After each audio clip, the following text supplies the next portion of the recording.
Hello everyone, my name is Tarkeshwar Jain. Welcome to Unacademy platform.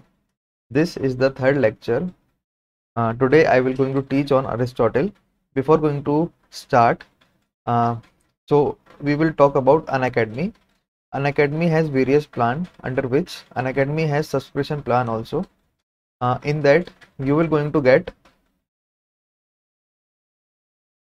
daily live classes, live tests and quiz, unlimited access to live classes and structured course. Structured जो course है ना, that is very important, क्योंकि आज के time में we have many content provider on YouTube, but the course is not structured. वो आधा course आपको पढ़ाएंगे and they will going to leave, so you will be in trouble, right? So that's why Unacademy is the best platform where you will get structured course, है ना.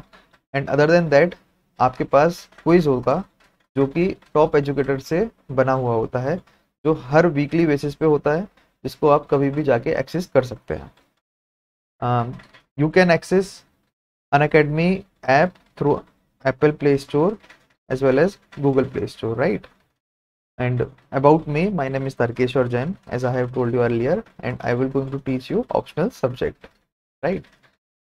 Unacademy में आपके लिए सबसे अच्छा ये फैसिलिटी होती है कि you will going to learn from the 100+ top educators, जहाँ पे जो अभी तक अराउंड 33,000 स्टूडेंट्स को एजुकेशन प्रोवाइड कर चुके हैं, है ना. देन अनअकैडमी की जो सब्सक्रिप्शन प्लान है, ये आप देखिए, ये कोर्स का पूरा स्ट्रक्चर्ड है.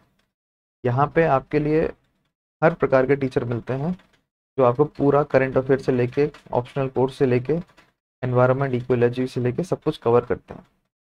अनअकैडमी में आपके लिए 1 month, 3 month, 6 months, 12 months and also 24 months, ये सब चीज़ें जो है आपको प्लान में मिलती हैं, जिसकी जो फीस है मैं कहूँगा ऑफलाइन कोर्स से बहुत ही जस्ट 1/3 फीस है. ओके. और आप ये भी सोचिए कि आपके लिए जस्ट आपके पास वाईफाई हो और आप पूरा सेशन को एक्सेस कर सकते हैं, राइट. अनअकैडमी में 2 प्लान होते हैं, एक होता है iconic plus, you Unacademy iconic and Unacademy plus. You can see the difference here. If you will going to purchase Unacademy Iconic, then you will become like a complete एक तरीके से जैसे बोलते हैं ना कि आप completely Unacademy के अंडर आ जाएंगे और आपको वहाँ पे पर्सनल कोच से लेके everything you will get, everything, structured schedule, unlimited practice, study planner, personalize feedback, सब कुछ आपको वहाँ पे मिलता है. You can use my code also, that is TJ Live.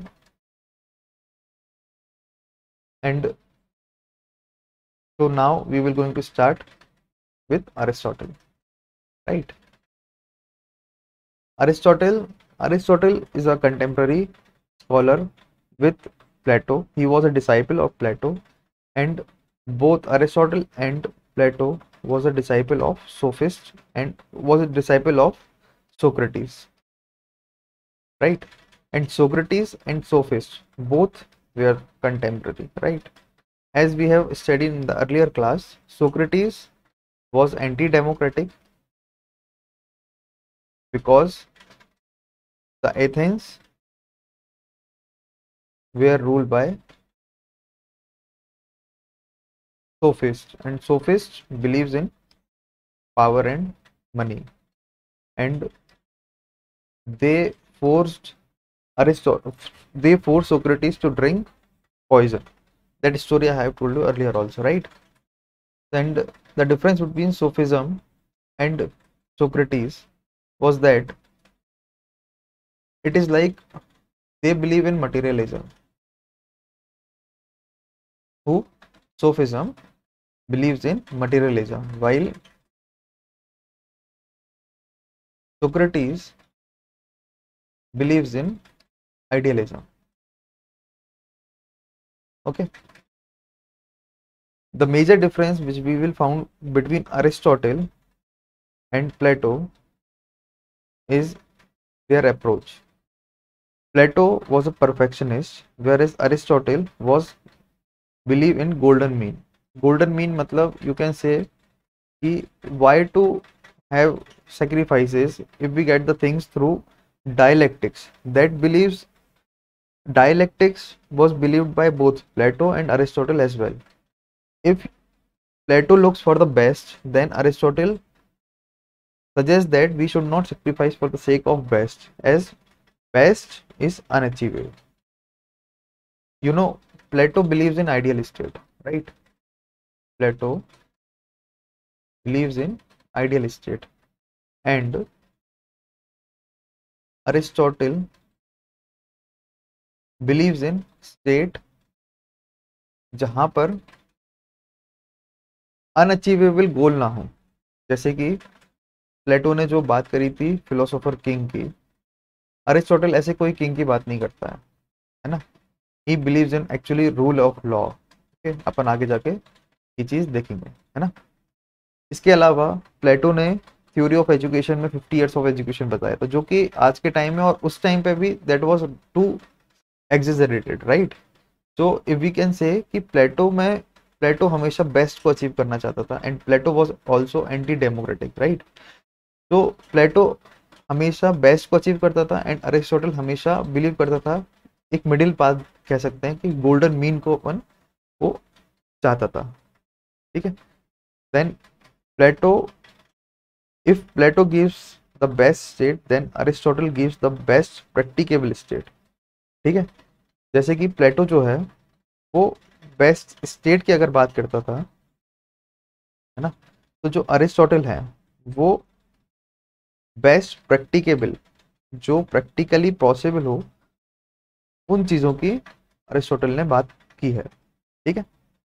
Third thing is Plato is radical, looks for reaching changes, whereas Aristotle was conservative.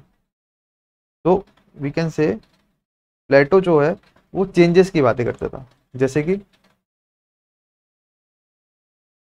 Every time he wants कि society में education में चेंज होना चाहिए, ठीक है। जो rule of king है वो होना चाहिए, ठीक है। थ्योरी ऑफ जस्टिस में वो जस्टिफिकेशन थ्योरी उसने बताई थी, उसने आइडियल स्टेट की बात की थी। तो everything he wants to conceptualize by him, है ना। On the other hand Aristotle doesn't want major changes, he was conservative, right.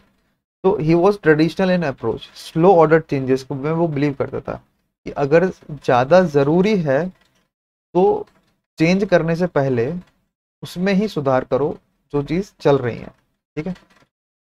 Family में भी लेट्स टेक एग्जांपल, अगर एक घर है, ठीक है, तो घर अगर उसका फाउंडेशन नहीं है तो पहले हम फाउंडेशन डालने की कोशिश करेंगे, फिर हम उस घर को बनाने की कोशिश करेंगे। फिर भी अगर घर में प्रॉब्लम आती है लीकेज की या कुछ भी, देन अल्टीमेटली हम नए घर को बनाने की कोशिश करेंगे, है ना। इसी तरीके से अरिस्टोटल भी चाहते थे कि अगर स्टेट में कोई प्रॉब्लम है, ठीक है, तो उसमें जैसे कि ऑटोक्रेटिक रूल चल रहा है, किंग का रूल चल रहा है, तो उसमें पहले रेवोल्यूशन के थ्रू चेंजेस आए, तो एक, या तो ओलिगार्की हो या डेमोक्रेसी हो, देन उसके बाद नहीं हो रहा है तो फिर एक नई स्टेट की स्थापना करें, है ना। इसी तरीके से बिलीव करते थे Aristotle, right.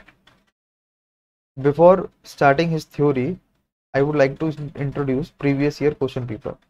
As I was promise, my teaching method is first I will put last year question paper, जिससे कि आपको एक फैमिलियरिटी हो जाए कि किस तरीके के क्वेश्चन आते हैं। Please go through this for once, and उसके बाद आप एक माइंडसेट बना लीजिए कि क्या चीज़ें पूछी जा रही हैं, जो मैं पढ़ाऊंगा आगे उससे रिलेटेड क्या चीज़ें आ रही हैं। जैसे कि authority of a master and that of a statesman are different from one another, ठीक है। ये पूरा क्वेश्चन अरिस्टोटल का है और ये अपोजिट है प्लेटो के, राइट। प्लेटो क्या कहता था कि अथॉरिटी जो है individual and state both are similar. Even he says state is a larger form of individual, ठीक है। इसमें हम आगे जाके पढ़ेंगे कि अथॉरिटी अरिस्टोटल के क्या व्यूज थे। सेकंड चीज, the rule of law is better than a rule of man. ठीक है, उधर पे प्लेटो क्या बोलते थे कि rule of man, rule of a philosopher king is better than rule of law. फिर third is slavery is natural beneficial both for the master and the slave. ये थ्योरी ऑफ स्लेवरी जो Aristotle ने बताई थी उसके बारे में है। Then we will talk about policy is the best practicable form of government. ठीक है, उधर पे किंग रूल को उन्होंने बेस्ट बताया था, इधर पे वो पॉलिसी रूल को बेस्ट बता रहे हैं। ठीक है, हेयर पॉलिटी और constitutional government may be described generally as a fusion of oligarchy and democracy. ये बहुत अच्छा क्वेश्चन है, कई बार रिपीट भी हुआ। Then the polis exist by nature and that it is prior to the individual. ठीक है, then attempt a critic of Aristotle's idea of slavery. तो वो थ्योरी ऑफ स्लेवरी का क्रिटिक व्यू क्या है वो उनको बताना है। ये सब लास्ट ईयर के क्वेश्चन पेपर में आ रखे हैं क्वेश्चन, प्लीज आप इन सब चीजों को एक बार देख लीजिए। ठीक है, देन पर्सनल इज पॉलिटिकल, ये तो बिल्कुल है ही। And Aristotle concept of equality and everywhere inequality is a cause of revolution. ठीक है, ये आप एक चीज में देखिए। तो अब आप देखिए कि क्वेश्चन या तो स्लेवरी से उठ के आया है, ठीक है, या फिर क्वेश्चन इक्वालिटी से आया है, या फिर क्वेश्चन डेमोक्रेसी से आया है। ये मेजर तीन ऐसे पैरामीटर हैं जहां से अरिस्टोटल के क्वेश्चन आए हुए हैं। ठीक है, तो लेट्स स्टार्ट विद अरिस्टोटल। तो Aristotle has propounded constitutionalism. What is constitutionalism? That is rule of law. Constitutionalism मतलब rule of law above any king, person or we can say parliament. Okay, so what is constitutionalism? Constitutionalism is an idea or an attitude where the principle that the authority of a government is deprived from and limited by a fundamental body। मतलब कि authority of a government is deprived by a fundamental body, मतलब कि government, that authority of a government मतलब parliament, deprive by rule of law. ठीक है, तो rule of law about anything. ठीक है, ये अरिस्टोटल की सबसे पहली चीज जो अरिस्टोटल ने कहा था। Then he believes in the principle of teleology. Teleology जो वर्ड है वो जीएस पेपर 4 में तो बहुत ही इंपॉर्टेंट होता है और अपने ऑप्शन में भी आता है। टीलियोलॉजी मतलब होता है स्कूल ऑफ डेस्टिनी, को ध्यान से समझना, school of destiny. That is he also believes in reason. ठीक है, he also believes in reason. Teleology focus on the possible outcome of an action. It emphasizes on what will maximize harm and minimize harm to individual and to society as a whole. Teleology एक method है, ठीक है?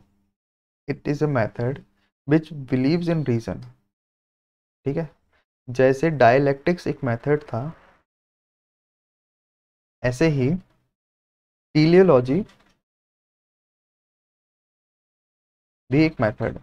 ठीक है, dialectics method था, ऐसे ही टीलियोलॉजी भी एक मेथड है।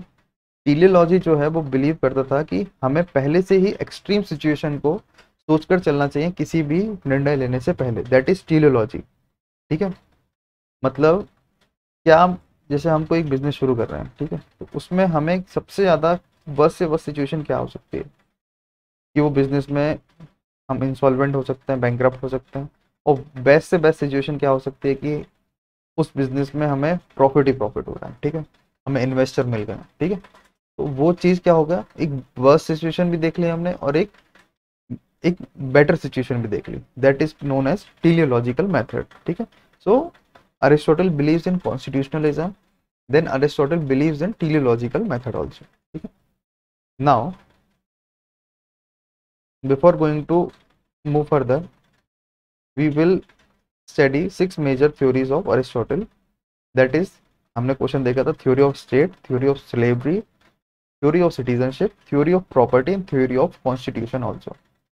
हमने क्वेश्चन मेजर देखे हैं थ्योरी ऑफ स्टेट में, then theory of slavery, then theory of constitution.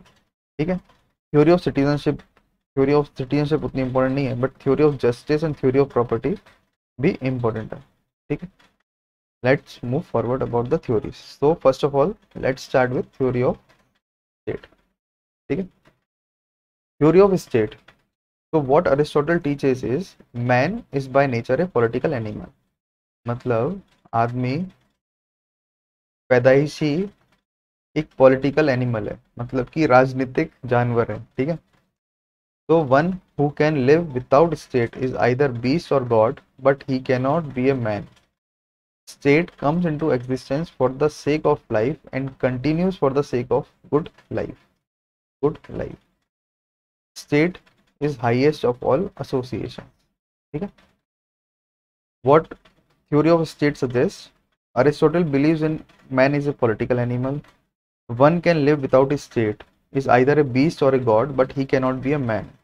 मतलब कि उनका कहना था कि स्टेट इतना इम्पोर्टेंट है कि भगवान या बीस्ट, हैवान, दोनों लोग ही बिना स्टेट के रह पाएंगे। अदरवाइज मैन में इतनी ताकत नहीं है कि वो बिना स्टेट के रह पाए। ठीक है, इनका कहना था कि स्टेट जो है ये इसलिए ही बनते हैं जिससे कि लोगों की लाइफ बेटर हो and continue for the sake of good life, है ना। And state is highest of all association. State सबसे ऊपर है अबव ऑल एसोसिएशंस। ओके, तो हम क्वेश्चन देखते हैं। Man is by nature a political animal, what it tells. So Aristotle has established the importance of the state. He proves that state is natural and necessary for virtuous life by establishing that man is political in nature. Nature has made man in such a manner that he cannot live without a state. तो Aristotle, सबसे पहले हम लिखेंगे Aristotle ने कहा था कि man is by nature. मतलब एक क्वेश्चन है, उसको हम कैसे फॉर्म करते हैं ये आप समझिए। ये क्या है कि Aristotle has established the importance of a state. He proves that man is a political animal. One can either be a beast or a god who lives without state. Otherwise, man has no power to live without a state. ठीक है, other than that फिर हम लिखेंगे कि nature has made man in such a manner that he cannot live without state. फिर Aristotle has proved that the naturalness and the necessity of the state on following grounds. तो उन्होंने कहा कि state क्यों बनता है, वो 3 कारणों की वजह से बनता है। First is basic needs, that is biological needs. ठीक है, स्टेट होता है, state originates in the needs of a man. He suggest that there are 3 orders of a need of a man. तो मैन की 3 नीड्स होती हैं। पहली basic needs जिसको हम कहते हैं बायोलॉजिकल नीड्स, जहाँ पे वो फैमिली को क्रिएट करता है। दूसरा सोशल नीड्स, जहाँ पे सेकेंडरी नीड्स होती हैं, जहाँ पे वो फैमिली से ऊपर उठ के, विलेज से ऊपर उठ के सोसाइटी में जाता है ना। फिर तीसरी नीड होती है हाईएस्ट और ऑर्डर नीड्स होता है, जहाँ पे वो सेक्स सेल्फ एक्चुअलाइजेशन एक्सेलेंस होता है, जहाँ पे मैन स्टेट में जाता है। ये मैन की 3 नीड्स होती हैं। आज के टाइम पे भी यही है, रोटी कपड़ा और मकान जिसे हम बोलते हैं। तो सबसे पहले मैन अपना घर देखता है, जब उसका घर हो जाता है तो वो सोसाइटी को देखता है, जब उसकी सोसाइटी में इज्जत हो जाती है तो वो स्टेट में देखता है कि जब उसे कोई प्रॉब्लम होती है या कोई भी अच्छी चीज़ अपनी सोसाइटी में करनी होती है तो वो स्टेट की तरफ देखता है। स्टेट में लिए स्टेट रूल जरूरी होता है। ठीक है, in order to prove that state is natural, Aristotle tries to establish the origin of a state in the needs of man. It is natural for human being to be a member of a political community. ठीक है, in order to prove that state is natural, Aristotle tries to establish the origin of a state in the needs of a man. It is natural for human being to be a member of a political community. He suggests that he can live without state is either a beast or a god. One needs superhuman quality to be able to live without state. Chronologically, man made the state. Logically, state makes the man. ये अच्छे word है। Chronologically, man made the state, but logically state makes the man. Teleologically also it is the destiny of a man to be a member of a state. तो what teleologically means कि उधर पे क्या worst situation भी देखते हैं और better situation भी देखते हैं। तो टेलियोलॉजिकल मेथड से भी देखा जाए, स्टेट में रहना मैन की एक डेस्टिनी है। ठीक है।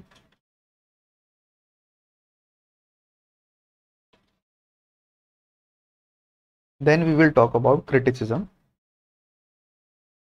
Criticism of Aristotle's theory of state by Hobbes. So Hobbes says man is not political by nature but only acts as a necessity, act of necessity. Classical liberals believe that state is a necessary evil. Anarchists believe that state is unnecessary evil, and idealists believe that state is a nature reason of virtue. तो आप देखिए कि कोई भी question को आप लिख रहे हैं तो उससे पहले आप उसका इंट्रोडक्शन देंगे। जो थ्योरिस्ट है उसने जो थ्योरी दी है वो क्यों दी है, ठीक है। फिर उसके बाद आप लिखेंगे कि उस थ्योरी में क्या है, फिर आप लिखेंगे कि वो थ्योरी क्यों इम्पोर्टेंट है, और एंड में लिखेंगे कि वो थ्योरी के क्रिटिक कौन है। ठीक है। ये चार चीज़ें हम एक पूरे क्वेश्चन में हमेशा लिखते हैं। जो क्रिटिसिज्म है वो हर एक फिलोसोफर के लिए बहुत ज़रूरी होता है। तो जैसे कि हॉब्स ने कहा कि man is not political by nature but only acts of necessary, वो सिर्फ मजबूरी के कारण पॉलिटिकल होता है वरना मैन पॉलिटिकल नहीं होता। या हॉब्स ने कहा था, हम हॉब्स की थ्योरी भी आगे जाके पढ़ेंगे, ये चारों थ्योरी आगे जाके पढ़ेंगे। ठीक है। बस आइडियलिस्ट थ्योरी जो है हमने लास्ट क्लास में पढ़ा था कि idealist believes that state is a reason of virtue and anarchist believe that state is unnecessary evil. ठीक है। ये अपना एक क्वेश्चन फॉर्म हुआ and theory of state I hope you got it. Then we will move towards theory of slavery. Slavery was an institution in ancient Greek and Aristotle has looked slavery from functionalist point of view. मतलब कि हर किसी चीज की कुछ ना कुछ value होती है, उस हिसाब से को फंक्शनलिस्ट थ्योरी बोलते हैं, और उस चीज के पर्सपेक्टिव से थ्योरी ऑफ स्लेवरी को अरिस्टोटल ने देखा गया था। तो according to Aristotle slavery is natural and slavery is useful. Slavery जो है वो नेचुरल है, मतलब ऑलरेडी एग्जिस्ट करती है सोसाइटी में, एंड स्लेवरी जो है वो ज़रूरी भी है, ये अरिस्टोटल कह रहे हैं। In ancient Greek there are two category of slavery. जब अरिस्टोटल का जो टाइम था उस टाइम पे अरिस्टोटल ने two types of slavery exist करती थी। एक था स्लेवरी बाय लॉ, तो जिसने बदुआ मजदूरी बोलते हैं, prisoners of law, and slavery by nature. Slavery by nature जो है उसमें एप्टीट्यूड नॉलेज की कमी होती थी और don't take decision by their own. आज के टाइम पे भी दोनों चीज़ें एग्जिस्ट करती हैं, बस हमें दिखती नहीं है। स्लेवरी बाय लॉ, हमारे यहाँ पे कई टाइप के कानून बने हुए हैं, ठीक है। ऐसे ही स्लेवरी बाय नेचर, मतलब कि खून में ही स्लेवरी आ गई है लोगों को गुलामी करने की। Even after 72 years of independence still we are under some kind of invisible colonialism, right? In terms of, we can say, import, in terms of, we can say, technology, in terms of, we can say, development of infrastructure or artificial intelligence, anything you can say, है ना। So that is also a slavery, right? But in ancient time there were two types of slavery: slavery by law, एक कानूनन slavery होती थी, और एक slavery by nature होती थी, ठीक है। तो nature has made human being of two type. अब उन्होंने बोला कि दो तरीके के इंसान होते हैं जो नेचर ने बनाए होते हैं। एक इंसान जो मास्टर बनने के लिए पैदा होते हैं, और एक इंसान जो स्लेव्स बनने के लिए पैदा होते हैं। आप देखेंगे प्लेटो ने तीन तरह के इंसान को बताया था: रीजन, करेज, एपेटाइट, गोल्ड, सिल्वर, कॉपर। और इन्होंने इसको अपनी एजुकेशन सिस्टम से सेग्रीगेट करके बताया, ठीक। Those with man of reason will become the philosopher king. फिर करेज वाले सोल्जर क्लास में जाएंगे एंड एपेटाइट वाले प्रोड्यूसर क्लास में जाएंगे, ठीक है। इधर पे ह्यूमन बीइंग को दो क्लास में डिफाइन किया गया है अरिस्टोटल ने। वो है कि एक इंसान जो मास्टर बनने के लिए पैदा हुआ है, दूसरा इंसान जो स्लेव्स बनने के लिए पैदा हुआ है। Nature has a plan for everyone and that's why nature has imparted specific qualities of slaves and quality of masters. Nature has a plan for everyone and that's why nature has imparted specific qualities. Nature has planned for everyone, that's why nature has imparted specific qualities, quality of slaves and quality of master, ठीक है। ये Aristotle ने कहा था, ये प्लेटो ने कहा था। अब डिफरेंस अभी समझ जाएंगे। Then masters are those who have the capacity to take decisions and courage to accept the consequence of their decision. Thus, like Plato, Aristotle also believed that reason and courage are the two essential qualities of a master. Those who lack courage and reason will become the slaves by nature. Mentally strong ought to be a master, strong ought to be a slave. Utility of slavery for economic system. Physically strong can work for long hours, can be a more productive. जैसे कि जो प्लेटो की theory थी और जो Aristotle की theory थी, तो mentally strong ought to be a master and physically strong ought to be slaves, ठीक है। सो स्लेवरी क्यों जरूरी थी उस सोसाइटी में, ये अरिस्टोटल ने बताया। पहला था क्योंकि इकोनॉमिक सिस्टम में वो जरूरी था, that is physically strong can work for long hour, can be more productive, ठीक है। मतलब कि इकोनॉमिक पॉइंट ऑफ व्यू से देखा जाए तो स्लेवरी अच्छी थी उस टाइम पे, ऐसा अरिस्टोटल मानते थे। Because physically strong can work for long hours and can be more productive. जो ज़्यादा ताकतवर इंसान है, जिनकी स्टेमिना ज़्यादा है, वो ज़्यादा समय तक काम कर पाएंगे, वो ज़्यादा प्रोडक्टिव रिजल्ट दे पाएंगे। सेकेंड इज पॉलिटिकल सिस्टम के लिए स्लेवरी जरूरी थी, because slaves are working for masters and master will get time to devote himself in the affairs of the state. मतलब कि slaves राजा के लिए काम करेगा और राजा को समय मिलेगा लोगों के और भी काम करने के लिए, ठीक है। तो पॉलिटिकल पॉइंट ऑफ व्यू से भी जरूरी है slavery, economic point of view से भी जरूरी है slavery. Third is utility of master. तो master can devote himself for gaining virtues. Master must understand the importance of slave and should treat slave well. अब थोड़ी उन्होंने राहत बरती with the master slaves. So what he wants the master to behave properly with the slaves, ठीक है। जैसे प्लेटो ने भी रीजन, करेज और एपिटाइट, जो तीनों लोग थे, उनको कहा था कि जो फिलोसोफर किंग है, अगर वो सोल्जर क्लास की रेस्पेक्ट नहीं करेगा तो who will protect them him. As in the same way, if you will not going to respect the producer class, then who will provide him material. In the same way he wants the master to behave properly with the slaves, otherwise master must understand the importance of slave and should treat slave well, ठीक है, to gain virtues. And उन्होंने utility of slave में क्या बोला कि slave cannot live without master because on his own slave cannot take decisions. In the company of God, master slave has an opportunity to gain virtues, ठीक है। इसी तरीके जैसे मास्टर स्लेव के बिना नहीं रह सकता, ऐसे ही स्लेव मास्टर के बिना नहीं रह सकता, ये उन्होंने बताया, ठीक है। Because on his own slaves can not make decision, क्योंकि स्लेव्स खुद से डिसीजन नहीं ले पाते, इसलिए उनको मास्टर की जरूरत है। एंड मास्टर खुद से अगर सारे काम करेंगे तो उनको दूसरे काम करने का मौका नहीं मिलेगा, इसलिए उनको स्लेव्स की जरूरत है। Got my point? Then Aristotle's theory of slavery becomes the justification for the theories like benevolent despotism and white man's burden. मतलब ये दोनों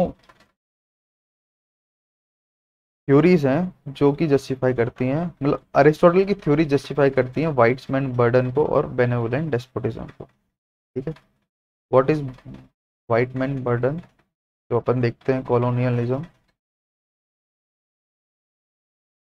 जो कि इंडिया में 200 ईयर्स तक रहा फ्रॉम ब्रिटिश, उसको वाइट्समैन बर्डन बोलते हैं अपन। ठीक है, then if you talk about his theory criticism, तो वो क्रिटिसिज्म ही क्रिटिसिज्म है वी कैन से, क्योंकि slavery is not at all good and हमारे फंडामेंटल राइट्स में भी स्लेवरी को परमानेंटली अबॉलिश करके रखा हुआ है इन एनी फॉर्म। ठीक है, and we believe in right to equality. ठीक है, तो in the age of democracy and human rights the institutions like slavery can not be justify even on the ground of utility. ठीक है, ये Immanuel Kant का criticism था slavery को लेकर। ठीक है,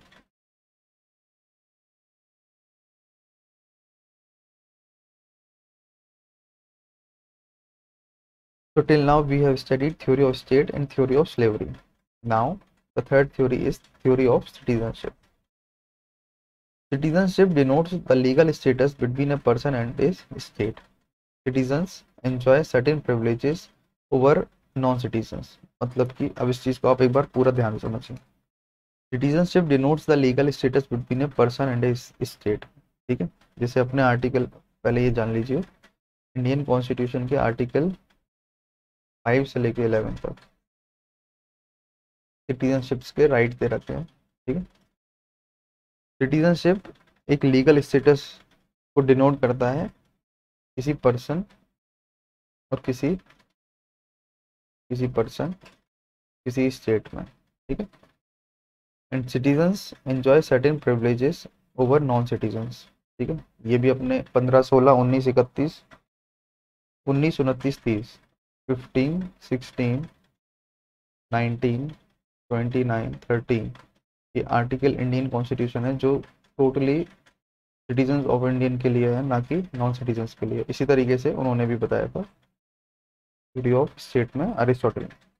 दे have certain rights and duties in general jus soli or jus sanguine, ये वर्ड हैं ग्रीक वर्ड, ये कॉमनिस्ट प्रिंसिपल हैं सिटीजनशिप के। He believes in the natural born citizens, but uniqueness of his theory is he talks about the citizenship in terms of duty rather than rights. Duty is to participate in the affairs of a city state.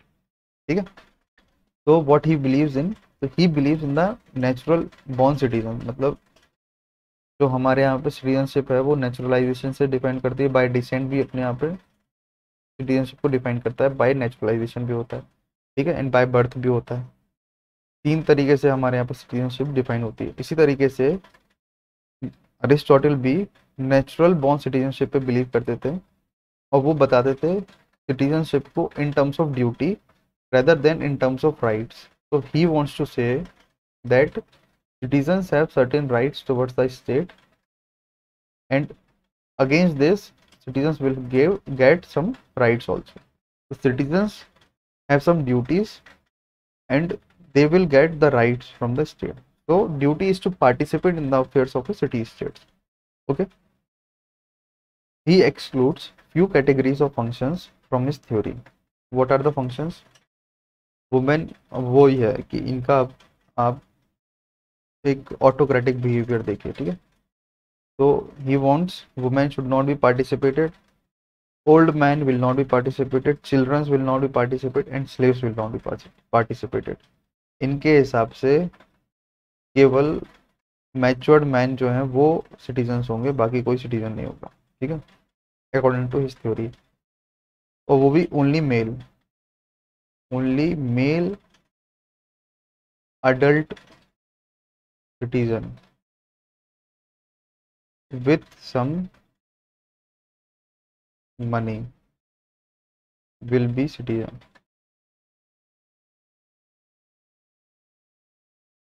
ठीक है, he excludes women। अब इन्होंने क्यों exclude किया था, उन्होंने अपने terms में इस चीज को डिफाइन भी किया। he excludes women should not be treated as citizens Since women absorbed in family, they cannot afford to get time to participate in civic affairs. तो according to him, women को citizen इसलिए नहीं मानना चाहिए क्योंकि वो घर के काम में इतने व्यस्त रहती हैं कि उनको सिविक अफेयर में टाइम नहीं है. ओल्ड मैन इतने ओल्ड होते हैं कि वो परफॉर्म नहीं कर सकते due to physical reasons. Childrens are not so matured and slaves like capacity of reason and courage. That's why इन चारों लोगों को, चार कैटेगरी के जो लोग हैं उनको उन्होंने एक्सक्लूड किया. That is women, children, old man, slaves. ठीक है. He don't want women to be citizen because women busy in their home affairs and will not have more time to participate in civic affairs. Children do not have that much maturity, that's why they should not be participated. Old men will not be able to have physical power, that's why they will not be able to perform duty. On the other hand, slaves do not have courage and have reason, only appetite dominates, that's why they should not be citizen. So citizen is natural born adult male, natural born adult male belonging to a propertied class. ठीक है. Plato known as first feminist. ठीक है. Aristotle known as first patriarchist. ठीक है. ठीक है. His criticisms are: Aristotle gives very narrow theory of citizenship which cannot be accepted in the present day of democracy and human rights. ठीक है. Obviously. However, his theory should be appreciated because of the emphasis he gives on the necessity of participation in civic affairs. He has influenced scholars like Hannah Arendt and contemporary time. ये एक theory of criticism है उनका कि Aristotle जो है has a very narrow view of theory of citizenship which cannot be accepted in present day of democracy and human rights. ठीक है. Now there is fourth theory also, that is theory of property. अब आप एक चीज देखना, प्लेटो ने communism की theory दी थी, है ना.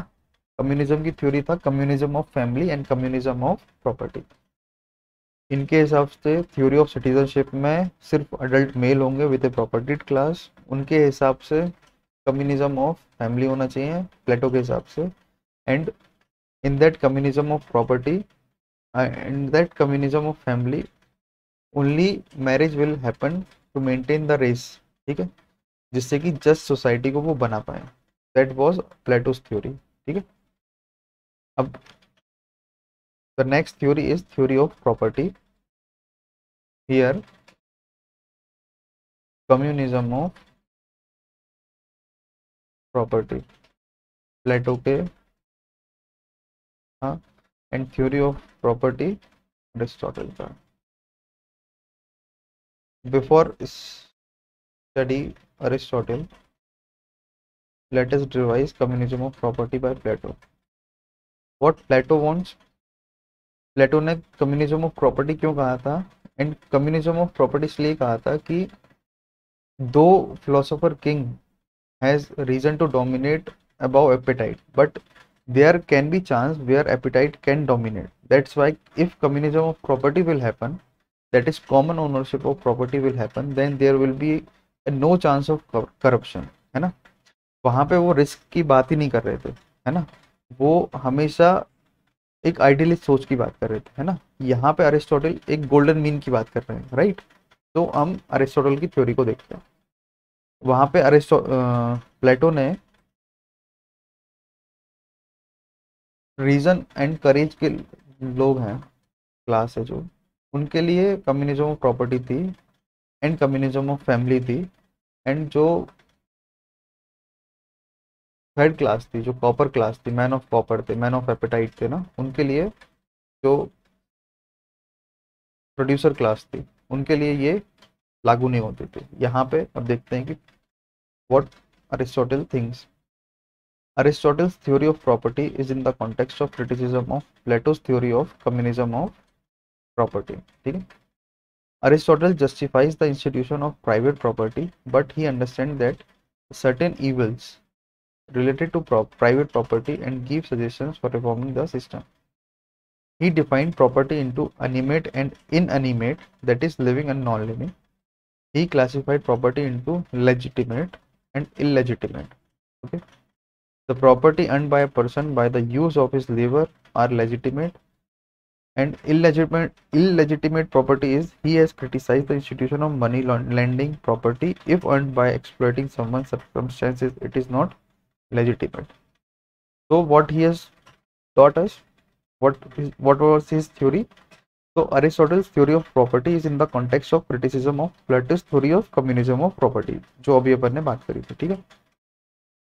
Here Aristotle believes in कि प्राइवेट प्रॉपर्टी जो है होनी चाहिए, ठीक है, and he understand that certain evils related to private property भी हैं, एंड उन्होंने उस चीज़ को रिफॉर्म करने की बात करी। वो क्या है रिफॉर्म? कि दो तरीके की प्रॉपर्टी होती है, एक होती है लेजिटिमेट प्रॉपर्टी और एक होती है इलेजिटिमेट प्रॉपर्टी। लेजिटिमेट प्रॉपर्टी मतलब लेबर को यूज करके जेन्युइन तरीके से जो प्रॉपर्टी को अर्न किया गया है, वो लेजिटिमेट प्रॉपर्टी है। और इलेजिटिमेट प्रॉपर्टी मतलब property earn by doing illegal money lending etc are illegitimate property, ठीक है। So Aristotle analyzes on three system of property. पहला उनका था कि common ownership and common use होना चाहिए, ठीक है। दूसरा था common ownership but individual use, and third था individual ownership and common use. इस तरीके से समझिए, पहला है कॉमन ओनरशिप कॉमन यूज, वो हो गया कम्युनिज्म, जो कि प्लेटो का था। Then common ownership individual use, ठीक है, मतलब कि जो चाइना में चलता है, ठीक है, जहाँ पे कॉमन ओनरशिप है, मतलब गवर्नमेंट के पास प्रॉपर्टी है, ठीक है, उन्होंने रेंट पे दी हुई है इंडिविजुअल के लिए, ठीक है। एंड तीसरा है individual ownership and common use, मतलब जो इंडिया में है, वी कैन से जहाँ पे कॉमन ओनरशिप नहीं है वहाँ पे इंडिविजुअल ओनरशिप है बट कॉमन यूज है, ठीक है। नॉट एग्जैक्टली इंडिया, बट हाँ वी कैन से कि हाँ जहाँ पे प्रॉपर्टी का ओनरशिप प्राइवेट है बट काम वहाँ पे सबका हो रहा है, ठीक है। So as we all know, Aristotle ने पहली थ्योरी कम्युनिज्म की थ्योरी को रिजेक्ट किया, because everyone's property is no one's responsibility. ये अरिस्टोटल का एक बहुत बड़ा कोटेशन था कि everyone's property is no one's responsibility, the system is neither productive nor good for upkeep of property, ठीक है। ये सिस्टम जो है ना तो प्रोडक्टिव है ना ही सही है for upkeep of property. Second is common ownership but individual use, जो चाइना है वो इनप्रैक्टिकेबल है, that is because if it is in practice it will be very exploitative, ठीक है, अगर ये होता है तो ये एक्सप्लॉयटेटिव है। Third is the best practicable because first है better upkeep of property then more productive then source of motivation. अगर इंडिविजुअल ओनरशिप होगी प्रॉपर्टी की तो उसमें सबसे बड़ा होता है सोर्स ऑफ मोटिवेशन, जो कि प्लेटो ने बिल्कुल खत्म कर दिया था। वो चाहते ही नहीं थे कि सोर्स ऑफ मोटिवेशन हो, वो चाहते थे कि इतना पढ़ाई करके कोई फिलोसोफर किंग बना है तो वो तो वैसे ही इन सब चीज़ों की मोह माया जो है उससे दूर है, ठीक है। दूसरा इज मोर प्रोडक्टिव, जब मोटिवेटेड होगा तो वो प्रोडक्टिव होगा तो वो ज़्यादा से ज़्यादा प्रॉपर्टी को अक्वायर करने की कोशिश करेगा थ्रू लेजिटिमेट मीन्स, ठीक है।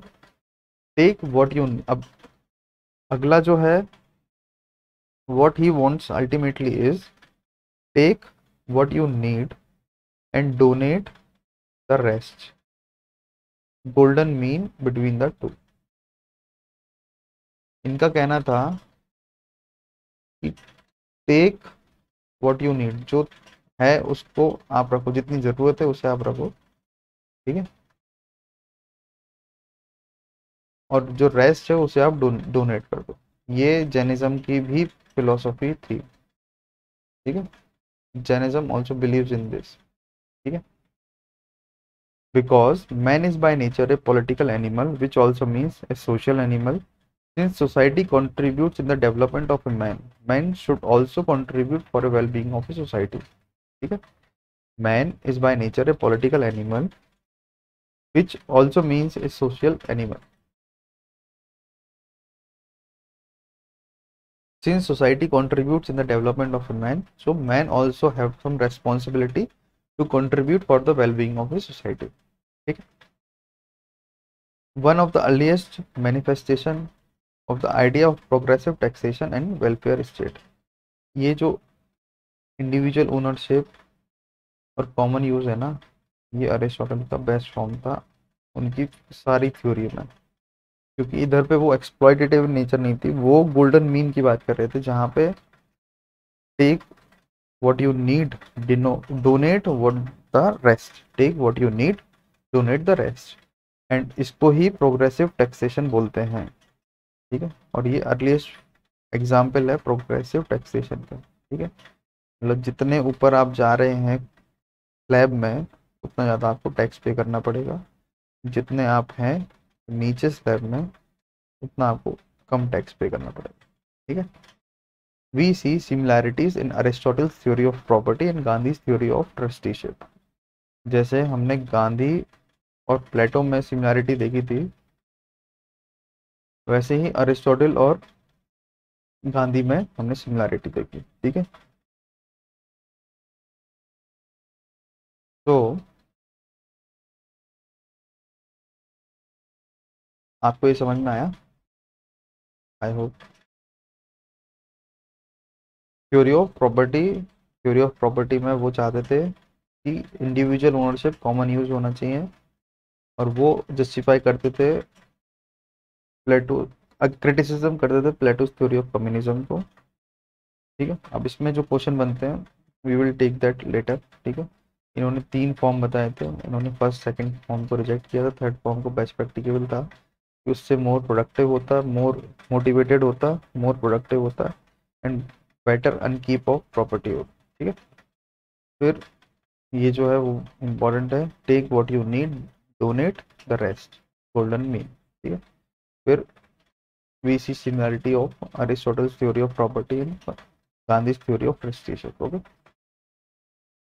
Now, the fifth theory is theory of justice. So, according to him, proportion should be the criteria of justice, and hence known as theory of proportionate justice.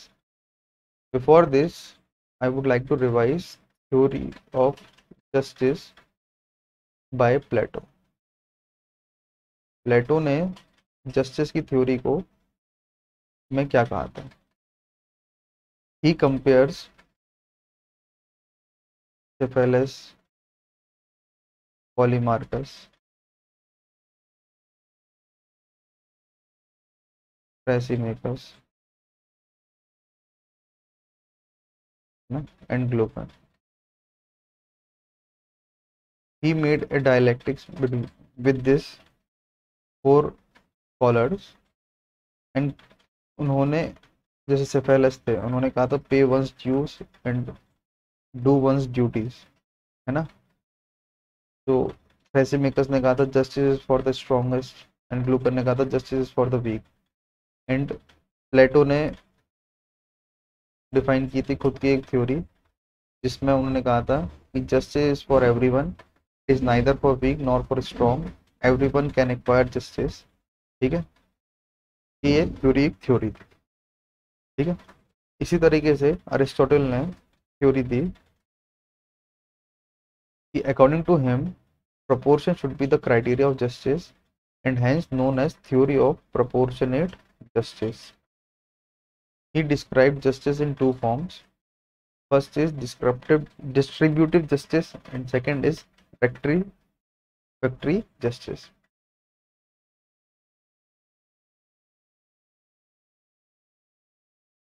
Distributive justice is that is public polity, that is principle of distribution of honour position resources, that is authoritative allocation of values. ठीक है, ये हो गया distributive justice.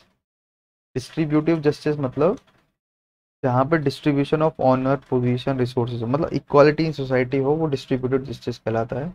और rectificatory justice मतलब redressal of grievances, fine and punishment should be in proportion of the harm done, that is CrPC IPC जो Indian context में है, उसमें जो है वो रेक्टिफैक्टरी जस्टिस की बात होती है। और डिस्ट्रीब्यूटिव जस्टिस मतलब equality in society in terms of honour, in terms of position resources etcetera. ठीक है, तो what is principle of proportion? Principle of proportion मतलब reward a person in proportion of his contribution to the society. ना उसने contribution किया है society में, को उस तरीके से तवज्जो दो, वैल्यू दो। तो greater is the contribution, greater is the reward. It is unjust to treat equals unequally, it is equally unjust to treat equals unequals equally। थोड़ी लाइन जो है ना वो टफ है, but it is very important. What it is unjust to treat equals unequally, ये गलत होगा treat करना इक्वल को अनइक्वली। जैसे कि इंडिया में राइट टू इक्वालिटी है, ठीक है, आर्टिकल 14 से लेकर 18 तक। ठीक है, अब जो 14 है उसमें यही बोला है कि right to treat equals equally. ठीक है, यहाँ पे वो बोल रहे हैं कि गलत होगा ट्रीट करना इक्वल्स को अनइक्वली। ठीक है, and it is equally unjust to treat unequals equally, है ना। तो theory of justice is closely linked to the idea of equality. ठीक है, and he was against absolute equality, मतलब बिल्कुल बराबरी होनी चाहिए सोसाइटी में, he was against this because उनके हिसाब से स्लेवरी इज नेसेसरी। ठीक है, first state should treat equals equally, the first two person having equal merit and making equal contribution to the society should be treated equally. In case they are not treated equally, then the person who feels that the state has discriminated against them may contribute to the revolt against the state। मतलब कि पहले state को जो है कोशिश करनी चाहिए सबको एक समान ट्रीट करने की। ठीक है, the first person having equal merit and making equal contribution to the society should be treated equally। In case they are not treated equally, then that person should revolt against the state। क्या हुआ यहाँ पे, तो प्लेटो ने कहा था ना कि आइडियल स्टेट होना चाहिए और वो चेंजेस में बिलीव नहीं करते थे, they he was radical in his approach. ठीक है, and he is conservative in his approach and he wants कि गोल्डन मीन होना चाहिए, ना कि एक आइडियल डिसीजन होना चाहिए। He wants first to give chance to the state, if that state can treat people equally then it is good, otherwise the ultimate solution is revolution। ठीक है, second suggest that treats two person with different abilities and contribution equally। मतलब कि one is the carpenter, one is the shoemaker। ठीक है, then treat them equally because they are from the different field, treat them equally, but both are from the same field, then who is doing a better job, treat them at par with who is doing an inferior job। Okay, the state should recognize the different abilities and contribution of a person to the society।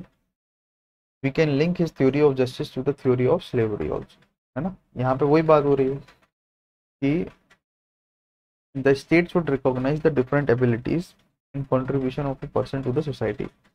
जिस तरीके से इस person ने contribution किया है society में, है ना, तो उसको रिकॉग्नाइजेशन उस तरीके का मिलना चाहिए, ये प्लेटो का सीधा कहना था। ठीक है, and it will B injustice if both treats equally. ठीक है, आपको समझ में आया? Theory of justice. Okay, theory of justice में once again we will revise. One is distributed justice, one is rectificatory justice, and that both is known as proportionate justice. Proportionate justice में distributed justice जिसमें position, resources, और honour सब कुछ equal हो जाएगा, and रेक्टिफिकेटरी justice जिसमें हर चीज की ग्रीवियंस, फाइन और पनिशमेंट प्रोपोर्शन हो जितना उसने गुनाह किया, उसको रेक्टिफिकेटरी जस्टिस बोलते हैं। फिर उनका कोटेशन था कि it is unjust to treat equals unequally, it is equally unjust to treat unequals equally. फिर he explains this, first state should treat equals equally, और नहीं होता देन रिवॉल्यूशन। सेकंड इज कि डिफरेंट एबिलिटी के लोगों को इक्वली ट्रीट करना चाहिए, उससे जो रिकॉग्निशन है उसको उसी तरीके से मिलना चाहिए, ठीक है। Then the sixth theory is theory of constitution. What is theory of constitution? Aristotle has studied 158 constitution of his time and before his time, ठीक है, 158 constitution of his time and before his time, ठीक है। तो Aristotle को father of constitution भी अपन कह सकते हैं, क्योंकि उन्होंने इतनी ज़्यादा रिसर्च एंड स्कॉलर भी कर रखा है, ठीक है। फादर तो नहीं कहेंगे, उनको कहेंगे कि हाँ, he has done deep scholar, deep research on constitution. Constitution के उन्होंने दो कंपोनेंट बताए, वो है forms of government and causes of revolution, ठीक है। टू कंपोनेंट्स हैं, form of government and causes of revolution, ठीक है। Aristotle makes no difference in constitution, state and government, उन्होंने कोई डिफरेंस नहीं बताया। For Aristotle revolution is any change, big और स्मॉल, वायलेंट और नॉन वायलेंट। उनके हिसाब से रिवॉल्यूशन कोई भी चेंज, छोटे से छोटा, बड़े से बड़ा, वायलेंट, नॉन वायलेंट, उनको कोई फर्क नहीं पड़ता, रिवॉल्यूशन रिवॉल्यूशन होता है, ठीक है। उनके हिसाब से जो कॉन्स्टिट्यूशन की टाइप है वो एक पहला नॉर्मल और एक है परवर्टेड। नॉर्मल कॉन्स्टिट्यूशन क्या होता है कि ruling class rule in the interest of people and ruling class rule is self interest. Perverted constitution मतलब ruling class rule is self interest and normal constitution is ruling class rule in the interest of people, मतलब for the welfare of the people, ये हो गया normal constitution, and for the welfare of themselves वो हो गया perverted constitution. So there is a diagram on the basis of the number of person of ruling classes, ठीक है। अगर एक पर्सन रूल कर रहा है, दैट इज किंग और मोनार्की, उसको हम बोलते हैं मोनार्की। अगर फ्यू पीपल रूल कर रहे हैं उसको हम बोलते हैं oligarchy, and rule of many हो रहा है तो वो हो गया डेमोक्रेसी, ठीक है। Rule of few is oligarchy, rule of one is monarchy, and rule of many is democracy. अब आप देखिए इसमें कैसा क्या क्या चीज़ें आती हैं। ही वॉन्ट्स टू से इज रूल ऑफ पॉलिटी, मतलब कि मोनार्की है, मोनार्की को आप कैसे चेंज करेंगे, जब आप टायरनी लाएंगे, ठीक है। और जब आप टायरनी लाएंगे तो वो ओलिगार्की में बदलेगा। जब ओलिगार्की होगा, रूल ऑफ फ्यू होगा, जब आप उसमें चेंजेस लाने की कोशिश करेंगे through polity, then it will become democracy, ठीक है। एंड अरिस्टोक्रेसी क्या है? Aristocracy is rule of few. तो what he wants to conclude is कि पहले मोनार्की है किसी भी स्टेट में, उससे अरिस्टोक्रेसी आई, अरिस्टोक्रेसी से ओलिगार्की आई, ओलिगार्की से पॉलिटी आई, पॉलिटी से डेमोक्रेसी आई, एंड डेमोक्रेसी अगर सही से नहीं चल पाई तो वापस से टायरनी हो जाएगा और वो रूल ऑफ वन होना शुरू हो जाएगा। तो ये क्या हुआ, पूरा एक साइकिल हुआ, है ना। एक बार फिर समझते हैं। Rule of one that is monarchy, जो उस टाइम में एग्जिस्ट करता था, किंग का रूल जिसे कहते थे, वो है, उसमें रिवॉल्यूशन आया तो अरिस्टोक्रेसी आएगी। अरिस्टोक्रेसी मतलब रूल ऑफ फ्यू, ठीक है। अरिस्टोक्रेसी से फिर ओलिगार्की आएगा, अरिस्टोक्रेसी से ओलिगार्की, ओलिगार्की से through polity it will get we will get democracy, and if by any chance democracy में इनइक्वालिटी रहा then it will turn into tyranny. This is the funda of ruling class. Okay. So the question is, polity is the best practicable form of government. Okay. Approach कैसा होना चाहिए कि what is polity, how best is polity, and if not polity तो फिर option क्या है, and best practicable को use करके यूज प्लेटो. ठीक है. तो थ्योरी ऑफ कॉन्स्टिट्यूशन में क्या था, दो फॉर्म उन्होंने 158 कॉन्स्टिट्यूशन को पढ़ा before and after his time, during his time, and two components हैं forms of government and causes of revolution. Then Aristotle makes no difference in constitution, state and government. For Aristotle, revolution is any change, big or small, violent or non-violent. Then types of constitution, one is normal constitution, then is perverted constitution. Normal constitution is ruling class is the nurse of people, and perverted constitution मतलब self interest rule हावी हो जाए normal interest से. Then अगर rule of one monarchy, monarchy से aristocracy आएगा, aristocracy से oligarchy, oligarchy से पॉलिटी, पॉलिटी से डेमोक्रेसी. ठीक है. एंड देन अगर नहीं डेमोक्रेसी सही चल पाया तो रिवॉल्यूशन के थ्रू टायरनी आ जाएगा. ठीक है. The other theory is theory of revolution. I think this is the last theory. तो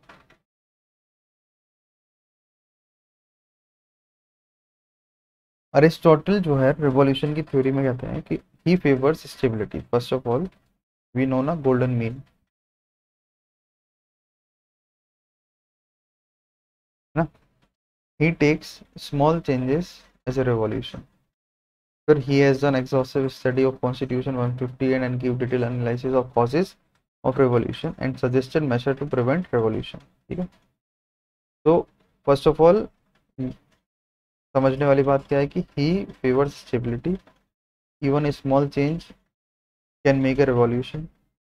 He has done exhaustive study, and the main cause behind revolution, according to him, is the feeling of inequality, real and imagined.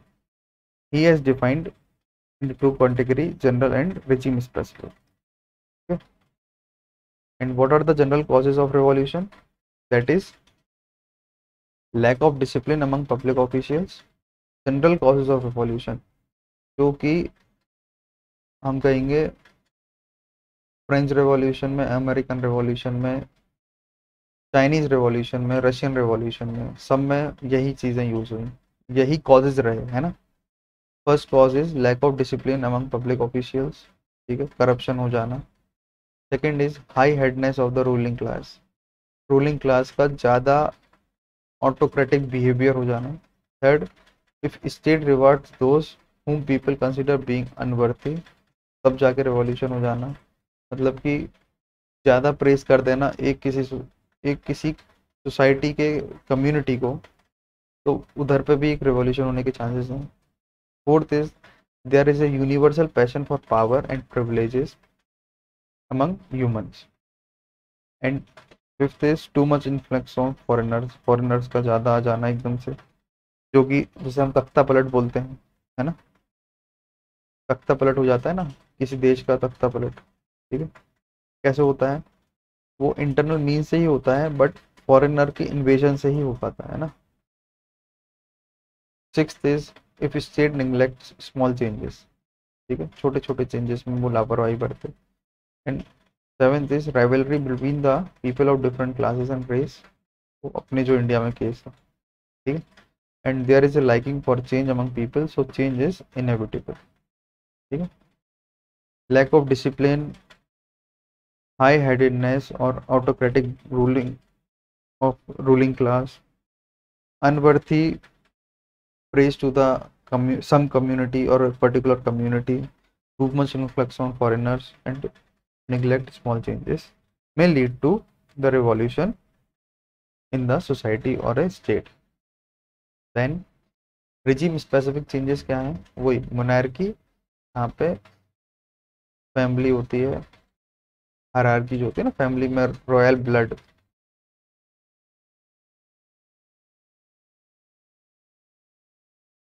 Oligarchy मतलब poors will be conspiring against the rich, और rule of few. Democracy मतलब rich will be conspiring against poor and masses are ignorant and they will elect demagogic leader and who will establish tyranny। वो ये जो paragraph था ना, ये diagram यही है। Monarchy, oligarchy, democracy. मोनार्की में फैमिली फ्लूइड्स होंगे तो ऑटोक्रेसी हो जाएगा, ऑटोक्रेसी से फिर वो ओलिगार्की बन जाएगा, फिर डेमोक्रेसी पॉलिटी के थ्रू डेमोक्रेसी हो जाएगी, और फिर ये सब चीज़ें अगर इग्नोरेंट रहीं तो ये वापस से टायरनी हो जाएगा। ठीक है, तो what is the solution? Solution is taking care of the causes that will give rise to revolution। जो causes हैं उनमें ध्यान दो जो revolution के लिए create कर रहे हैं। State should cultivate the spirit of obedience among people। State should cultivate the spirit of education rather than the power and money among citizens। Address corruption and should go for moderate use of power। Corruption को tackle करो, ये आज के time में भी value करता है। ठीक है, जो छोटी छोटी चीज़ें हैं, state should take care of causes, causes should be should take care। ठीक है, state should cultivate the spirit of education rather than power and money among citizens। ठीक है, one more theory is there, that is theory of law। and what is in that theory? Theory of law, law is a reason free from passion। ठीक है, this statement is in context of Aristotle's criticism of the institution of the philosopher king। Plato has given absolute power to the philosopher king, as philosopher king is embodiment of knowledge and sacrifice। So Plato made Aristotle, if Plato made king above law, है ना, and Aristotle made law above everything।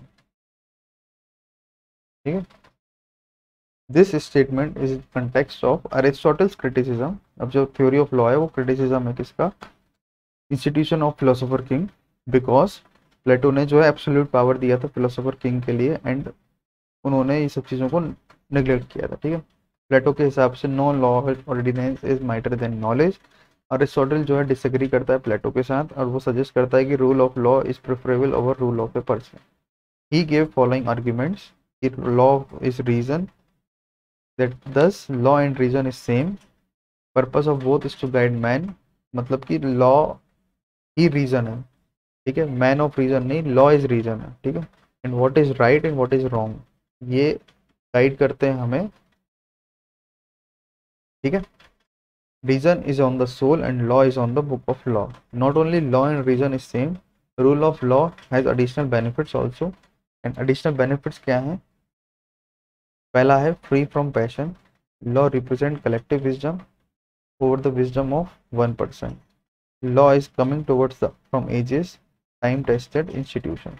ठीक है, law is coming from ages that is time tested institution। okay, फिर the rule of the philosopher king is best but the rule of law is the practical form of government।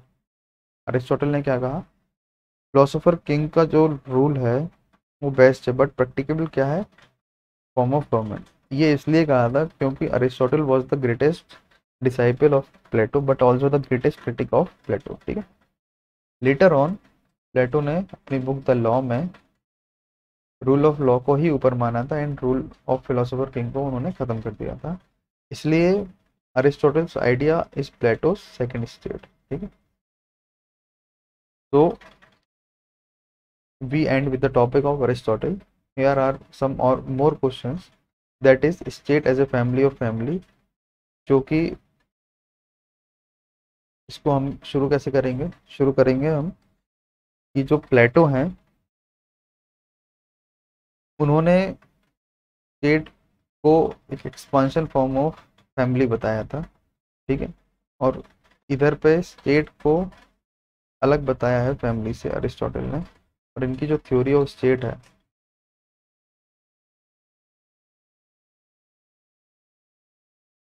उसमें बताया था कि man is by nature है political animal, और फिर उसके बाद उन्होंने तीन चीज़ें बताई थी, three order of a need of a man. वो क्या है, basic needs, social needs and highest order needs, ठीक है। फिर उसके बाद आगे जाके आपको एक्सप्लेन करना है और उनका क्रिटिसिज्म भी इसमें लिखना है, ठीक है। Other thing is Aristotle of authority of statement is different from authority of a master. मतलब कि जो स्टेट की अथॉरिटी है वो मास्टर की अथॉरिटी से अलग है। इसमें आपको रूल ऑफ फिलोसोफर किंग के गलत बताना है और उनको बताना है कि rule of law is about this, and इसमें ये बताना है कि law, no law or ordinance mightier than knowledge which has been given by Plato is wrong, but rule of law is preferable over rule of person because philosopher king is a man, it is not a state, and it is the rule of a authority of a one is not a good rule and rule of many is good, ठीक है। फिर Aristotle is a father of political philosophy. फिर इसमें अपन को brief theory about उनकी जो theory of justice, theory of state, theory of property, theory of slavery, इसके हिसाब से अपन को एक्सप्लेन करना है। Central to Aristotle's political thought is this theory of constitution. फिर इसमें भी अपन को क्रिटिसिज्म से शुरू करना है, प्लेटो के फिलोसोफर किंग क्रिटिसाइज करते हुए क्वेश्चन को आगे बढ़ाना है। Okay, I hope you understand the video. If you have any query, please comment me on comment section. My code is TJ Live.